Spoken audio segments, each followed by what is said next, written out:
আসসালামু আলাইকুম। সুধী দর্শক, কেমন আছেন আপনারা? কিভাবে সাধারণ জিনিস অসাধারণ করে তোলা যায়, আজ আমি সেটা দেখাবো। যে কাঠের খণ্ড দেখতে পাচ্ছেন, এটা কারেন্টের তার পেঁচে সেই রিং। এই রিং আমি সিঙ্গেল সোফা বা সিঙ্গেল টুল তৈরি করব ডিভাইন রূপে। তো বোম, পিন, লোহা, ফোম, সোফার কভার বা কাপড় দেখতে পাচ্ছেন। প্রথমে আমি ফোম 2 পর্দা করে দিয়েছি, তার উপর একটা কভার লোহা দিয়ে ভালো করে আটকে দিলাম। চারপাশে সম্পূর্ণ ভালো করে আটকানোর পর আবার অন্যান্য কাজ করব। যদিও আমি একা একই করছি, সাথে কেউ হেল্পার নাই, তাই করতে অনেক কষ্ট। তারপর চেষ্টা করছি কিভাবে সুন্দরভাবে ফিটিং করা যায়।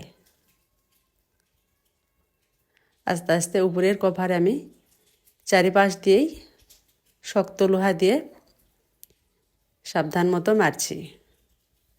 আর এই লাল কাপড় চারিপাশে আমি মোটা করে মেশিন দিয়ে সেলাই করে নিব। চারপাশে কিন্তু সেলাই করতে হবে। দেখতে পাচ্ছেন চারপাশে সেলাই করেছি। এখন আমি চারপাশ দিয়ে আবারও দেখতে পাচ্ছেন এভাবে মুড়িয়ে লোহা দিয়ে দিব। বোম কাটা বলে এগুলোকে। এগুলোর আমার আগে থেকেই ছিল।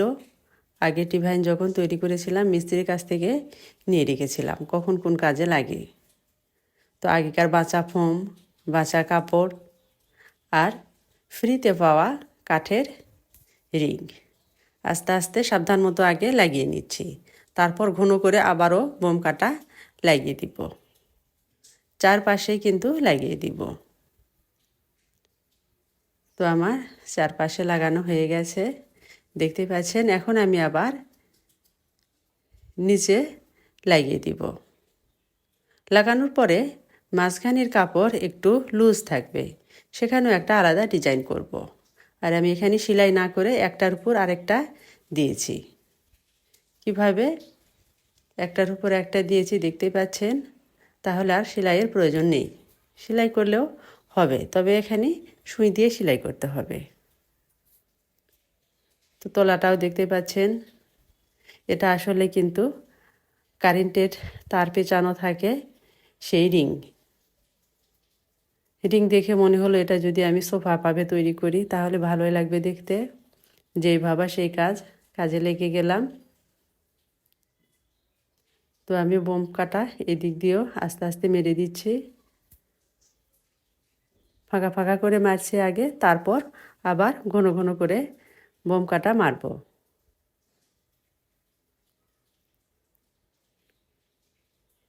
প্রিয় দর্শক, সাধারণ জিনিসও কিন্তু অসাধারণ করে তোলা যায়। এটা সম্পূর্ণ তৈরি করার পর মনে হবে না এটা আমার নিজের হাতে তৈরি করা। আর আপনাদের কেমন লাগছে ডিজাইন সম্পূর্ণ দেখে তারপর বলবেন। ততক্ষণ আপনারা ধৈর্য ধরে ভিডিওটি দেখতে থাকুন।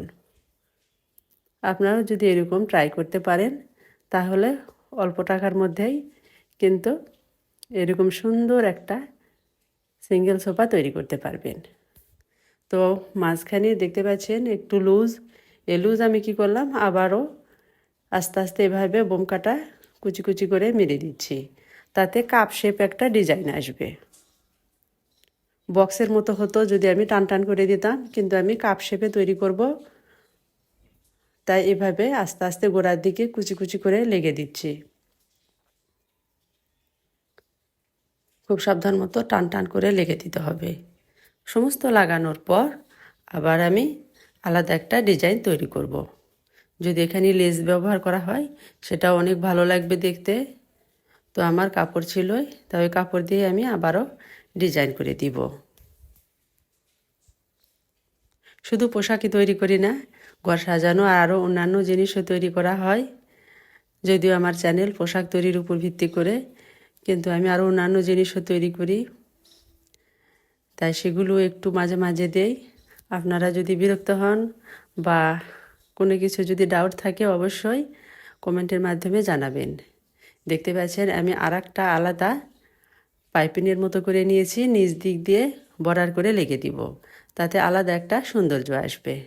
যদি লেজ দিতাম তাহলেও ভালো লাগতো। এখন এই সাইড দিয়ে আমি যে বোম কাটা দেখতে পাওয়া যাচ্ছে এগুলো আবারও ভালো করে শক্ত করে মেরে দিলাম। আর কেমন সফট তুলতুলে হয়েছে। যদি আরও মোটা ফোম দিতাম তাও হতো, কিন্তু আমার কাছে পাতলা ফোম ছিল তাই এগুলো দিয়েই চেষ্টা করেছি। আপনারা যদি চেষ্টা করেন তাহলে অবশ্যই একটু মোটা ফোম দিয়ে করার চেষ্টা করবেন, তাহলে ভালো হবে। এই সুন্দর সিঙ্গেল মোড়া আমার মেয়ের বার্থডেতে আমি উপহার দিয়েছি। Thank you for watching.